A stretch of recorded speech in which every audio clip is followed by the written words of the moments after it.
Hello বন্ধুরা, welcome to our new video. সিকান্দারের রেশ কাটতে না কাটতেই সালমান খান তার পরবর্তী সিনেমার একটি অ্যানাউন্সমেন্ট নিয়ে এসেছে। কেননা তার অফিসিয়াল ফেসবুক পেজে একটি মোশন পোস্টার ছাড়া হয়েছে, যেটিতে আমরা দেখতে পাচ্ছি সালমানের একটি কিলার লুক। তো সবার মাঝেই এটি নিয়ে বেশ উন্মাদনার সৃষ্টি হয়েছে, কেননা ভারত সহ তার আশেপাশের বিভিন্ন দেশেও সালমান খানের একটি বড় ফ্যান পেজ রয়েছে। তাই তার এই পোস্টারটি ফ্যানদের মাঝে বেশ সাড়া জাগিয়ে দিয়েছে। একই সাথে মুভি রিভিউয়ারদেরও চমকে দিয়েছে এই মোশন পোস্টার। তো মোশন পোস্টার থেকে আমরা যতটুকু জানতে পেরেছি যে এই মুভিটির নাম হতে চলেছে ব্যাটল অফ গালওয়ান। তো আর কথা বাড়াবো না দর্শক, যেহেতু আমার সহযোগী বন্ধুটি অসুস্থ, তাই পুরো ভিডিও জুড়ে আমি আপনাদের সাথে রয়েছি রাশা, এবং চাই আপনাদের সাপোর্ট এবং অনেক অনেক ভালোবাসা। তার আগে ছোট্ট একটি অনুরোধ, যদি আপনি আমাদের এই চ্যানেলে প্রথমবারের মতো এসে থাকেন তাহলে অবশ্যই সাবস্ক্রাইব করবেন এবং পাশে থাকা বেল আইকনটি অন করে দিবেন। তো বন্ধুরা, চলুন একসাথে উপভোগ করা যাক এই মোশন পোস্টারটি কেমন হয়েছে। Let's start.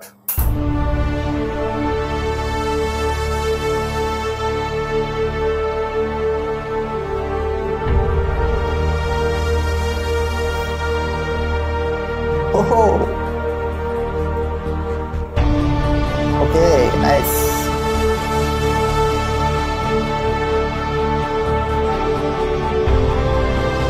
Bloody. Over 15. Most brutal battle.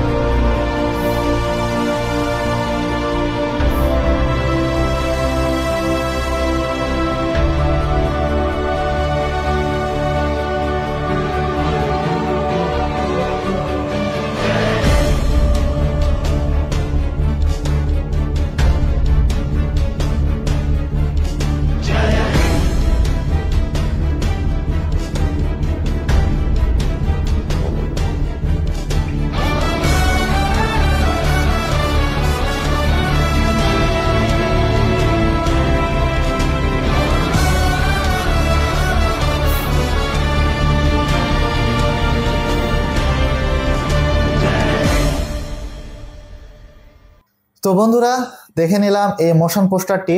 আমার কাছে কিছুটা ইউনিক লেগেছে, তবে যেটুকু আমরা এই পোস্টারে দেখে বুঝতে পারলাম যে এটি একটি দেশপ্রেমের গল্প। যেহেতু এই মুভিটি একটি সত্য ঘটনা অবলম্বনে নির্মাণ করা হবে, এখানে সালমান খানকে একটি বীর যোদ্ধার চরিত্রে দেখানো হবে, এবং এটি একটি বায়োপিকও বলা যেতে পারে, কেননা সে যে চরিত্রে অভিনয় করছে তিনি এই যুদ্ধে শহীদ হয়েছিলেন। এবং ভারতের জন্য এটি গর্বের বিষয় যে চায়না ইন্ডিয়া ওয়ারের সময় তার জন্য একটি বড় ধরনের হামলার হাত থেকে বেঁচে গিয়েছিল ভারত। আমরা যতটুকু এই মোশন পোস্টার থেকে জানতে পারলাম যে এই যুদ্ধটি হয়েছিল ভূপৃষ্ঠ থেকে প্রায় 15,000 ফিট উপরে। অর্থাৎ আপনি যদি রিয়েলি শ্যুট করতে যান অথবা আপনি ভিএফএক্স এর কাজ করতে যান, এটা বেশ চ্যালেঞ্জিং হবে মুভিটি নির্মাণ করার ক্ষেত্রে। এবং সালমান খানকেও বেশ কাঠখড় পোড়াতে হবে এই ক্যারেক্টারের উপরে সম্পূর্ণভাবে নিজেকে প্রস্তুত করার জন্য। আর সালমানের লুকস নিয়ে আমার কাছে যেটুকু মনে হয়েছে যে এটা সুলতান মুভির একটু লুকসের সাথে মিল আছে। যদি গল্পটাও খুব ভালো হয় এবং সিনেমাতেও সেটি ভালোভাবে যদি ব্যবহার করে দেখাতে পারে, তাহলে আমার কাছে মনে হয় যে এইবার সালমান খানের একটা হিট হতেও পারে মুভিটি। আর যেহেতু এটি একটি সত্য ঘটনা অবলম্বনে নির্মিত মুভি, একটা ব্লাডি অ্যাকশন সিন এবং তার ফ্যানদের জন্য হয়তোবা এটা একটা ট্রিটও হতে পারে। এই মুভির ডাইরেক্টর হিসেবে রয়েছেন অপূর্ব লাখিয়া, যার গত মুভিগুলোর মধ্যে শুট আউট অ্যাট লোখান্ডওয়ালা বাদে বাকি সকল মুভি ব্যবসা সফল হতে পারেনি।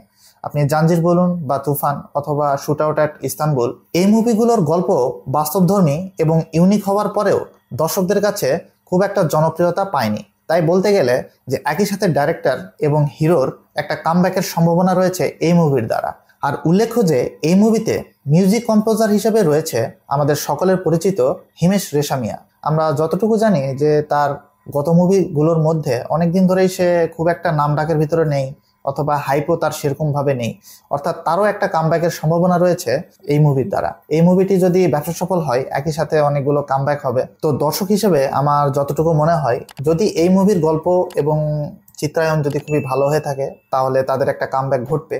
আর কামব্যাক ঘটার জন্য আমার কাছে যেটুকু মনে হয় যে বাকি চরিত্রগুলো এখনো ইন্ট্রোডিউসিং হয়নি, তবে যদি ভালো ভালো ক্যারেক্টার নিতে পারে এবং তাদের অভিনয় যদি ইম্প্যাক্টফুল হয় এবং গল্পটি যদি দর্শকদের মনে সাড়া জাগাতে পারে, তাহলে হয়তোবা একটা ভালো কামব্যাক হতে পারে।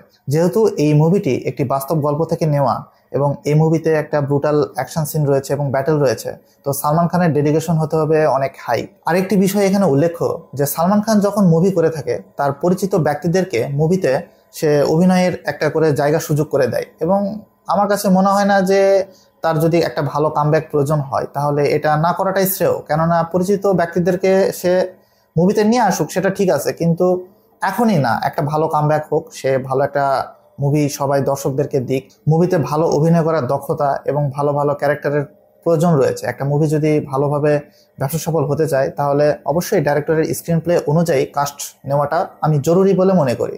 তো সালমান খানের উচিত হবে যে এসব বিষয়ে নাক না গলিয়ে তার নিজের অভিনয় ঠিক করা এবং নিজের ডেডিকেশন লেভেলটাকে অনেকটা হাই করা। তাই আমার মনে হয় যে সালমান খানের উচিত এবার একটু হলেও নিজের পদক্ষেপটাকে চেঞ্জ করার। তো বন্ধুরা, এই মোশন পোস্টারটি দেখার পরে আমার এতটুকুই বলার ছিল। তবে আমি আশাবাদী যে সালমান খানের একটা ভালো কামব্যাক হোক। আপনাদের কাছে কেমন লেগেছে? আপনার কাছে কি মনে হয় যে এই মুভিটি গতানুগতিক মুভির মতোই হবে নাকি হিট করবে?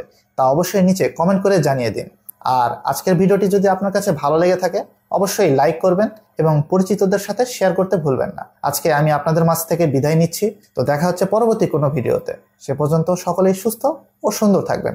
ধন্যবাদ।